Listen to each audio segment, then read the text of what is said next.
Hello friends, good morning, नमस्कार, आदाब, सत श्री अकाल। तो आज हमारा हैदराबाद में दूसरा दिन है और हमारी बहुत अच्छी आरसीएम की मीटिंग रही। और आरसीएम की मीटिंग करके हम लोग वापस अपने होटल आए, थोड़ा रेस्ट करके हमने प्लानिंग की कि आज हम गोलकोंडा फोर्ट जाएंगे लाइट एंड साउंड शो देखने के लिए शाम को।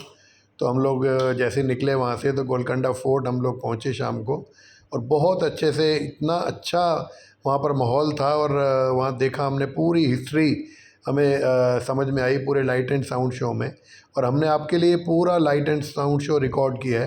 तो मैं चाहता हूँ एक बार आप थोड़ा ध्यान से इस पूरी हिस्ट्री को सुने।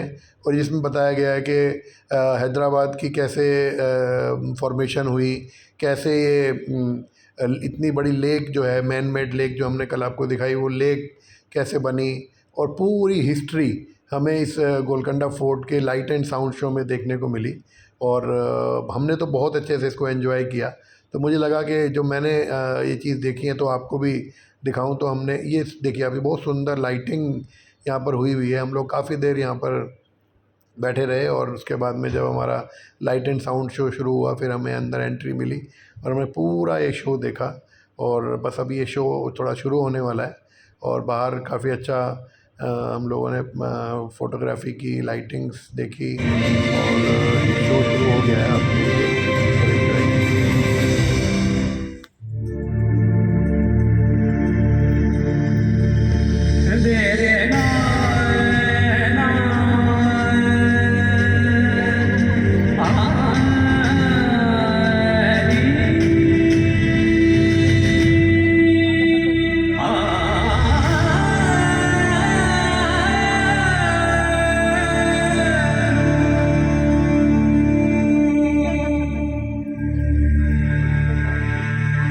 मुझे इतिहास कहते हैं।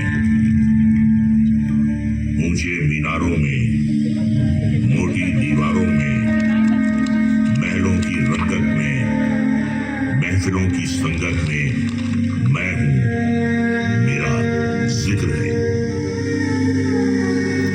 राजा रजवाड़ों, सल्तनत और सुल्तानों के बनने बिगड़ने की संपूर्ण दास्तां हूं मैं। वक्त की ऊंची मीनार पर बैठा मैं निहार रहा हूं गोलकुंडा को। बड़ी दिलचस्प है इसकी भी दास्तां, आइए दिखाता सुनाता हूं।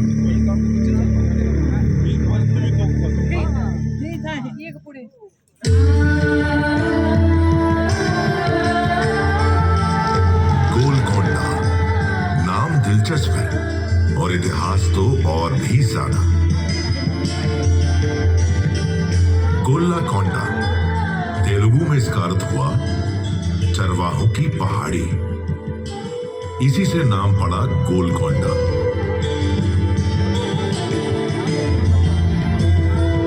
पास में एक पुरानी बस्ती थी, नाम था मंगलापुरम। उसी से सटी एक विशाल पहाड़ी और उस पर बना ये किला गोलकोंडा। मध्यकाल में बना ये किला तब दक्कन के सबसे मजबूत किलों में से एक था, जिसने दक्कन की राजनीति में बेहद ही महत्वपूर्ण भूमिका निभाई।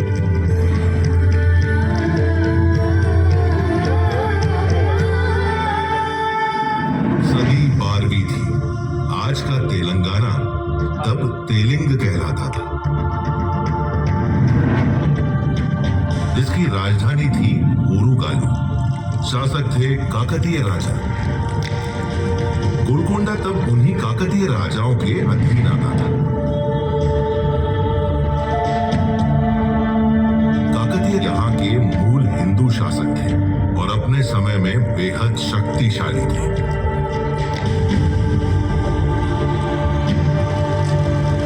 देश विदेश में फैल रही उनकी ख्याति ने विदेशी आक्रमणकारियों को इस तरफ आकर्षित करना शुरू कर दिया। ऐसे में अपने साम्राज्य की रक्षा के लिए काकतीय राजा प्रताप रुद्र ने एक बड़ा फैसला किया।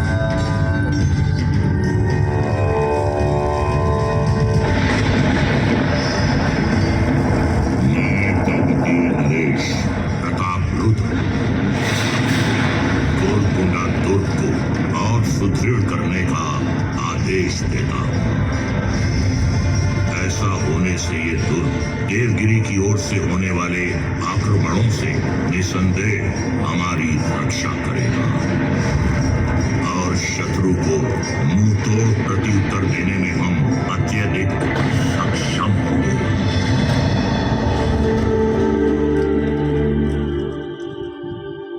जंग से बड़ी है जंग की तैयारी, जो तैयार नहीं वो नुकसान उठाते हैं भारी।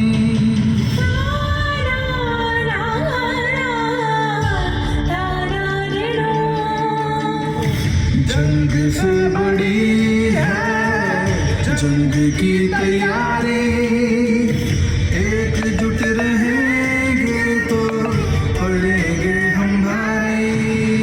दुश्मनों के आने की आहट हवा में थी, ओढ़ेगा तू की शान पनाहों में थी।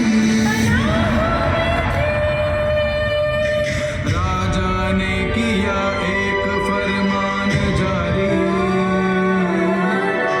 गोलकोंडा बनेगा और दुर्गम और भारी।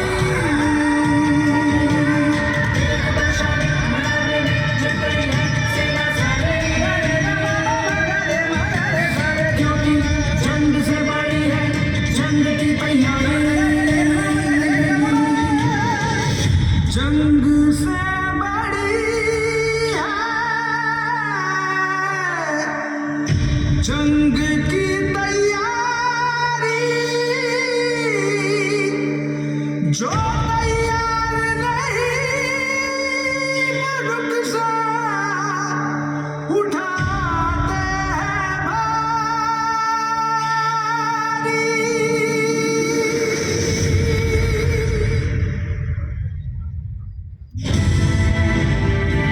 काकतीय राजाओं ने संपूर्ण पराक्रम और वीरता के साथ लड़ते हुए दशकों तक गोलकोंडा सहित वारंगल की रक्षा की। काकतीय साम्राज्य की समाप्ति के बाद मुसुनूरी प्रोलया नायक जैसे बहादुर स्थानीय शासकों ने भी पूरे पराक्रम से लड़ते हुए अपने राज्य से आक्रमणकारियों को खदेड़ दिया। लेकिन आखिरकार वारंगल के सुरक्षा चक्र में सेंध लग गई।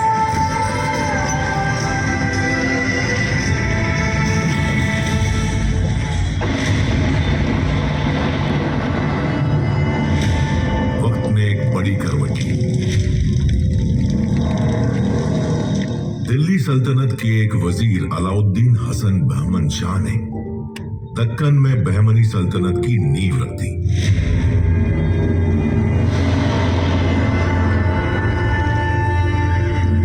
शाह वारंगल फतह करने का ख्वाब लेकर गोलकोंडा की ओर कूच कर गया, लेकिन उसका सामना हो गया वारंगल साम्राज्य के शासक प्रोलया नायक के उत्तराधिकारी मुसुनूरी कपया नायक से, जिन्होंने संपूर्ण शौर्य और साहस के साथ युद्ध करते हुए गोलकोंडा से आक्रमणकारियों को खदेड़ दिया और किले पर दोबारा कब्जा जमा लिया।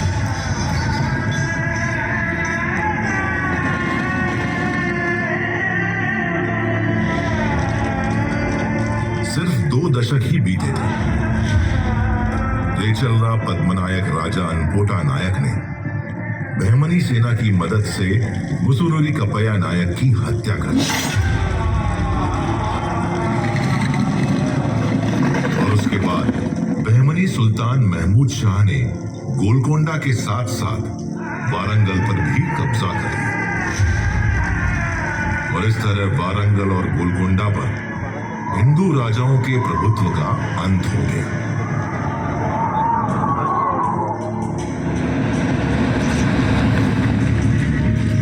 मैं इतिहास वक्त के इस मोड़ पर एक बड़े बदलाव की आहट को महसूस कर रहा हूं।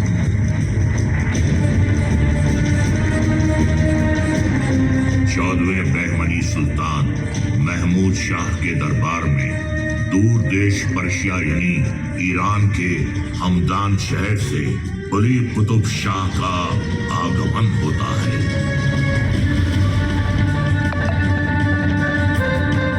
कुली कुतुब शाह बहमनी सल्तनत का अहम सूबेदार बन जाता है।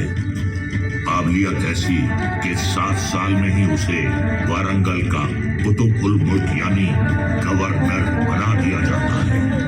गोलकुंडा की जागीर सौंप दी जाती है।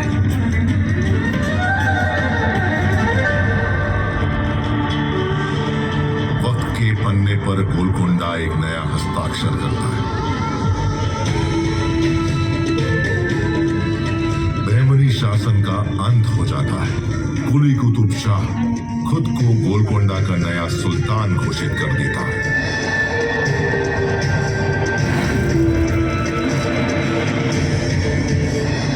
मैं कुली कुतुब शाह खुद को सूबा तेलंगाना का सुल्तान घोषित करता हूं। सल्तनत अब से कुतुब शाही सल्तनत के नाम से जानी जाएगी। विलायत गोलकुंडा सल्तनत की दारुल हुकूमत होगी।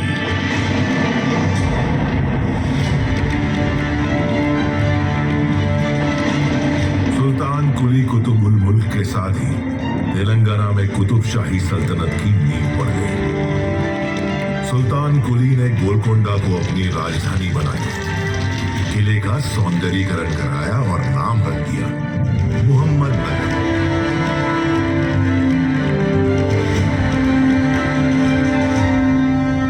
कुतुब शाही सुल्तानों ने योजनाबद्ध तरीके से किले में कई महल, बाग, मस्जिद और सार्वजनिक उपयोग की कई इमारतें बनवाई।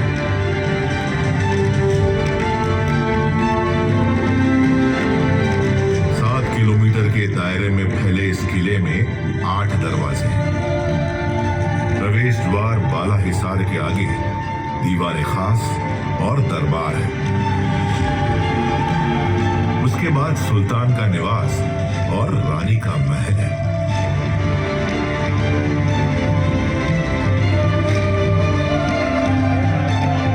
इन सबसे परे है महाकाली मंदिर, जहां अब भी हर साल बड़ी धूमधाम और धार्मिक हर्षोल्लास के साथ आयोजित होती है लोकप्रिय बोनालू यात्रा।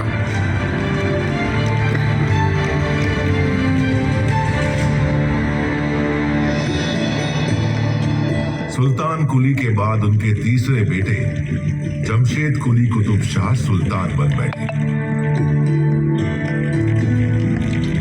बड़े भाई जमशेद कुली के साथ चले लंबे संघर्ष के कारण छोटे भाई इब्राहिम कुली को गोलकोंडा छोड़कर मजबूरन विजयनगर साम्राज्य में राम राय के अधीन शरण लेनी पड़ी। शासन के 7 साल ही हुए थे कि जमशेद कुली की मौत हो गई। तब विजयनगर से वापस आकर इब्राहिम कुली ने खुद को गोलकोंडा का सुल्तान घोषित कर दिया। उन्हीं के शासन में एक झील का निर्माण हुआ। झील का नाम उनके दामाद प्रसिद्ध सूफी संत हुसैन शाह वली के नाम पर हुसैन सागर रखा गया। इब्राहिम कुली ने मूसी नदी से आगे गोलकोंडा का विस्तार करना शुरू किया। इस कार्य को पूरा किया उनके बेटे सुल्तान मोहम्मद कुली ने।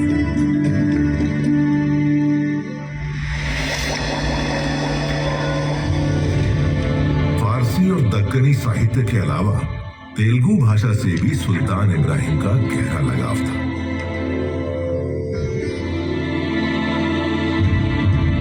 गोलकोंडा में तेलुगु शिक्षा को संरक्षण देने वाले वे पहले शासक थे। तेलुगु कवि अदंकी गंगाधर कवि, कंडुकूरी रुद्र कवि और कई दूसरे तेलुगु कवि अक्सर उनके दरबार में कविताएं पढ़ा करते थे। अदंकी गंगाधर कवि को तो उन्होंने अपना दरबारी कवि ही नियुक्त कर लिया था। तेलुगु साहित्य में सुल्तान इब्राहिम को मल्लिका भरम कहा गया। प्रसिद्ध तेलुगु साहित्यकार कंडुकुरी रुद्रकवि अपनी रचनाओं से लोगों की सामाजिक चेतना जगा रहे थे। यक्षगान को लोकगीत और नाट्य दोनों रूपों में लिखकर उन्होंने इतनी ख्याति हासिल कर ली कि सुल्तान इब्राहिम कुली खुद उनके मुख से सुनकर उसका आनंद उठाना चाहते थे।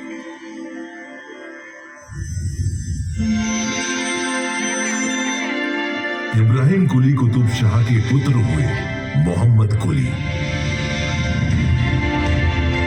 किशोरावस्था में ही मोहम्मद कुली की मुलाकात हुई मूसी नदी के उस पार चिचलम गांव की भागमती से।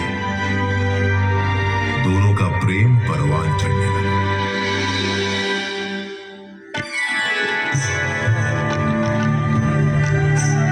वालिद इब्राहिम कुली ने ज्यादा सख्ती ना दिखाने में ही सल्तनत की भलाई समझी और इस तरह भागमती और मोहम्मद कुली एक दूजे के हो गए।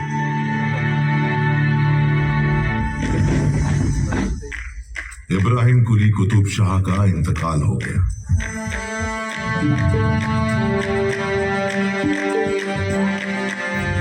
शहजादे वारिस मोहम्मद कुली कुतुब शाह गोलकोंडा के सुल्तान बन गए। उम्र थी मात्र 14 साल। मोहम्मद कुली खुद उर्दू कविताएं लिखते थे। वे उर्दू के ऐसे पहले कवि बन गए जिनकी कविताएं कुलियत नाम से संग्रह रूप में जारी है।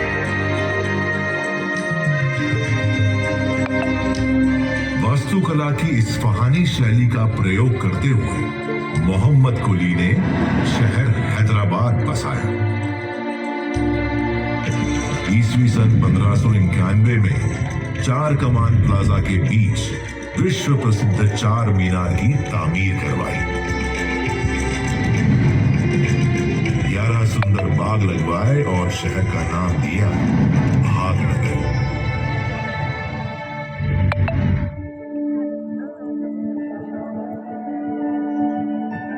गजब की रोशनी है ये, किधर से आ रही है ये? क्या कोई नूर का पर्वत धरती पर उतर आया? हाँ, यही सच है। ये एक टुकड़ा अनमोल रत्न हीरा है। नूर इसका ऐसा विस्मयकारी कि नाम ही पड़ गया कोहिनूर, यानी रोशनी का पर्वत।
सुल्तान बने उनके दामाद मोहम्मद कुतुब शाह ने हैदराबाद में मक्का मस्जिद का निर्माण करवाया। मोहम्मद कुतुब शाह और उनकी पत्नी हयात बख्शी बेगम के बेटे सुल्तान अब्दुल्ला कुतुब शाह के राज में तेलुगु राज्य का विस्तार उत्तर में गंजम से लेकर दक्षिण में चेन्नई तक हो गया।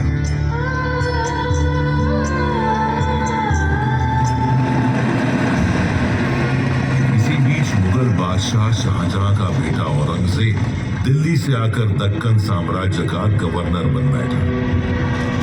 अब मौका मिलते ही वो गोलकोंडा पर चढ़ाई कर दी।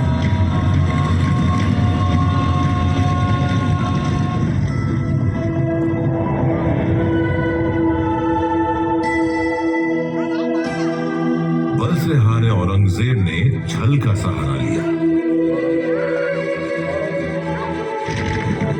सुल्तान अब्दुल्ला कुतुब शाह के साथ उनके अपने ही आदमी ने विश्वासघात किया।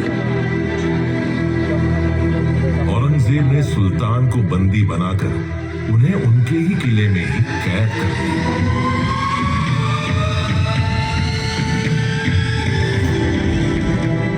एक रणनीति के तहत अब्दुल्ला कुतुब शाह की मां हयात बख्शी बेगम ने औरंगजेब के सामने एक संधि का प्रस्ताव रखा।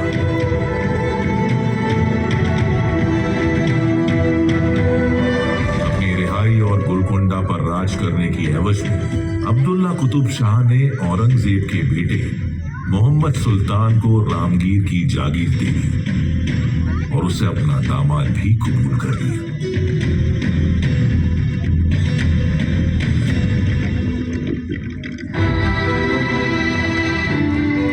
अब्दुल्ला कुतुब शाह के इंतकाल के बाद गोलकोंडा के नए सुल्तान के तौर पर तानाशाह के नाम से प्रसिद्ध उनके दामाद अबुल हसन की ताजपोशी।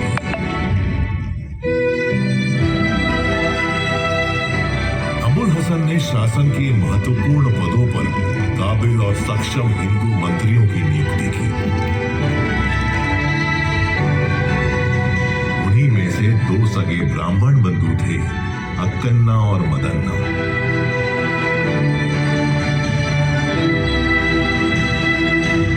अबुल हसन के राज में मराठा अधिपति छत्रपति शिवाजी महाराज ने 2 बार गोलकोंडा का दौरा किया।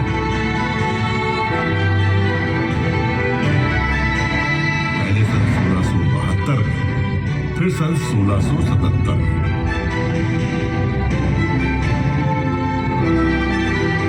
औरंगजेब की बदनीयती को भांपते हुए छत्रपति शिवाजी महाराज ने औरंगजेब के खिलाफ लड़ने में अबुल हसन की भरपूर मदद की।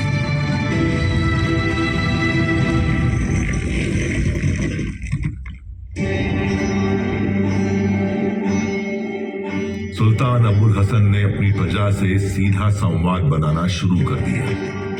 सुल्तान एक दिन जा पहुंचे कुचिपुड़ी गांव। गांव वालों ने अपना पारंपरिक नृत्य पेश कर उनका स्वागत किया। सुल्तान खुश हुए और उन्होंने इस नृत्य का नाम रख दिया कुचिपुड़ी नृत्य।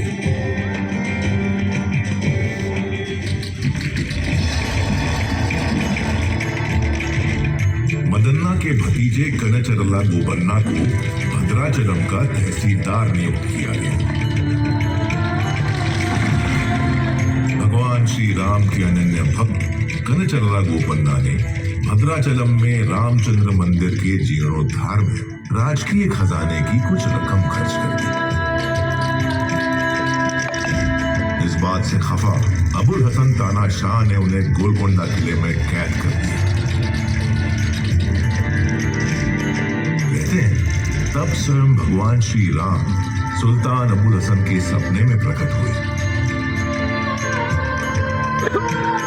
और उन्होंने चोरी की रकम के बराबर स्वर्ण मुद्राएं सुल्तान को देकर अपने भक्त कनचरला गोपन्ना को रिहा करा दिया।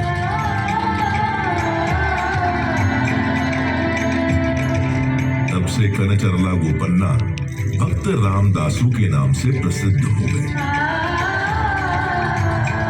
राम भक्ति की यह अद्वितीय कथा आज भी यहाँ जनमानस में बसी हुई है।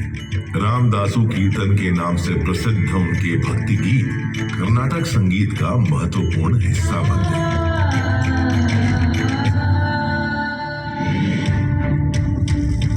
अबुल हसन तानाशाह मुगलों से लड़ने में बीजापुर की मदद कर रहा है और हिंदुओं को मंत्री बना रहा है। इन सब बातों को सुनकर मुगल बादशाह औरंगजेब आग बबूला हो गया। उसने अपने बेटे के नेतृत्व में मुगल सेना को गोलकोंडा रवाना कर दिया। 8 महीने के संघर्ष के बाद वो धोखे से किले में घुसने में कामयाब हो गया। गोलकोंडा का खजाना लूट लिया गया। हिंदू मंत्रियों मदन्ना और अक्कन्ना का सिर कलम कर दिया गया। इतना ही नहीं, अबुल हसन तानाशाह को दौलताबाद किले के काला महल में कैद कर दिया गया।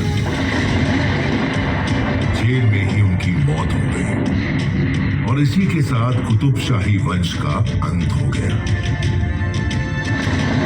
औरंगजेब ने असफ जाही को गोलकोंडा का सूबेदार बना दिया, जिसने आगे चलकर निजाम उल मुल्क के नाम से हैदराबाद में अपनी स्वतंत्र हुकूमत चलाई।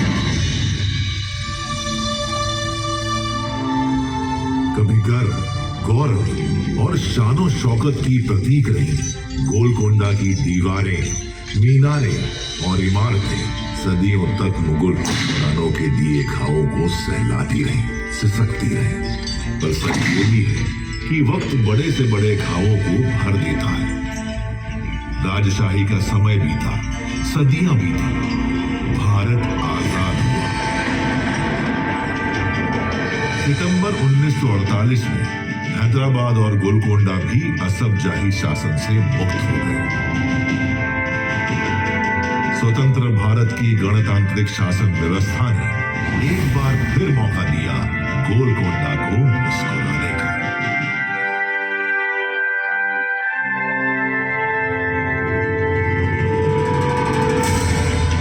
मैं इतिहास वक्त के ऊंचे मीनार पर बैठा निहार रहा हूं गोलकोंडा को। अतीत के पन्नों में झांकते हुए एक बार फिर मुस्कुरा उठा है गोलकोंडा।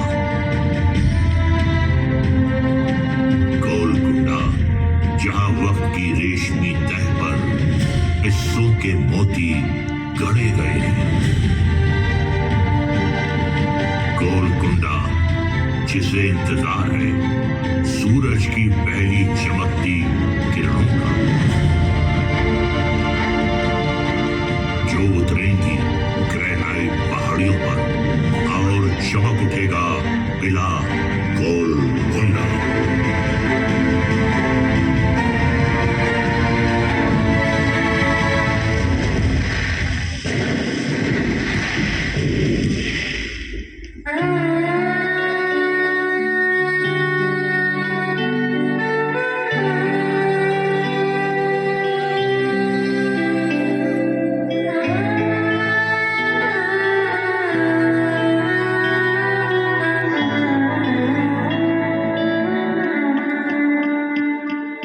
तेरे सीने में जो उभर निकलते हैं वो कोई संग नहीं। तो जैसा आपने देखा, इतना शानदार लाइट एंड साउंड शो जिसमें पूरी गोलकोंडा फोर्ट की हिस्ट्री, हैदराबाद की हिस्ट्री, हुसैन सागर लेक की हिस्ट्री और किस तरीके से यहाँ पर पूरा ये जो घटनाक्रम हुआ है वो सारा आपको देखने को मिला। तो इस तरीके से हमारे आज का पूरा दिन हुआ और बहुत अच्छे से आज का दिन हमने अपनी आरसीएम की मीटिंग भी की और उसके बाद दोपहर को रेस्ट भी किया और शाम को इतना शानदार लाइट एंड साउंड शो भी देखा और हमारे साथ आपने भी देख लिया। मुझे बड़ा अच्छा लग रहा है कि अगर आपने पूरा ये देखा है तो इसका मतलब आपको भी काफ़ी जानकारी मिली होगी और आपके अंदर भी एक जिज्ञासा जागी होगी कि आप भी इस तरीके से हैदराबाद घूमने आएँ। और जैसा कि मैं तो पहले ही कहता हूँ कि आरसीएम में आ गए हैं तो अब तो पूरा देश देखने का मौका मुझे भी मिल रहा है और मुझे उम्मीद है कि आप भी धीरे धीरे जब आप काम करेंगे तो आपको भी ऐसी टीम बनेगी और आपको भी ऐसे पूरे देश में अलग अलग जगहों पे जाने का मौका मिलेगा, प्राकृतिक वादियाँ देखने का मौका मिलेगा, इतनी बड़ी बड़ी बिल्डिंग्स देखने का मौका मिलेगा और उसके साथ साथ इतनी हिस्टोरिक प्लेसेस देखने का मौका मिलेगा। तो आज के दिन हमारा आज का बहुत अच्छा दिन ऐसे रहा। तो मिलते हैं नेक्स्ट वीडियो में, और मुझे उम्मीद है कि आप हमारे वीडियो देख रहे होंगे और आपको अच्छा लग रहा होगा। और ऐसे ही बने रहें हमारे चैनल पे और हमारे साथ जुड़े रहें और हमारे साथ मिलकर काम भी करें। आपका आरसीएम परिवार में स्वागत है। Thank you. जय आरसीएम। नमस्कार। जय हिंद।